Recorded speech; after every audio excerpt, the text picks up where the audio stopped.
உன் பொண்ணு என்ன வேகமாக ஓடுதியா? சும்மா மின்னல் மாதிரி 11-3 ஓடிருக்கா, அதுவும் ஹீட்டில். உன் பொண்ணுக்கு நான் ஏதாவது செய்யணும்யா? கண்டிப்பாக செய்யணும். ராஜா, எடுத்துட்டு வா.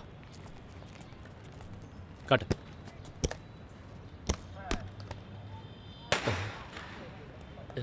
என்ன அப்படியே மலைச்சு போய் நின்றுட்டீங்க? உங்கள் வாழ்நாளே இவ்வளோ பணத்தை பார்த்துருக்க மாட்டீங்கல்ல? 10 லட்சம் அவ்வளோ உங்களுக்கு தான். நாளைக்கு விடிகிற பொழுது உங்களுக்கு உங்கள் ஊர்லேயே இருக்கட்டும். ஐயா, நீங்கள் பேசுகிறது எனக்கு ஒன்றும் புரியலைங்களே. புரியல? நாளைக்கு நடக்க போகிற நேஷ்னல் மீட்டில் உன் பொண்ணு ஓடக்கூடாது.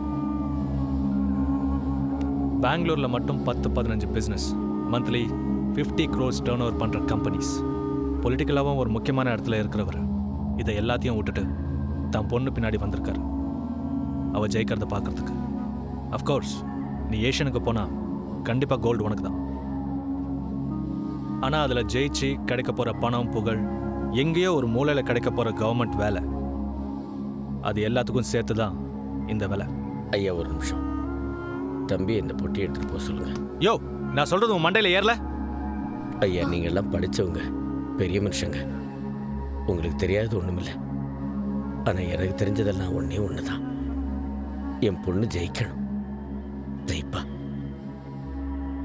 இந்த மாதிரி பணத்தெல்லாம் உங்களோடய வச்சுக்கோங்க. அப்புறம் நீங்கள் சாப்பிட்ற அதே சாப்பாட்டை தான் ஏன் நாங்களும் சாப்பிட்றோம். ஏழைங்கிறதுனால எங்களுக்கு கோபம் வராதுன்னு நினைக்காதீங்க.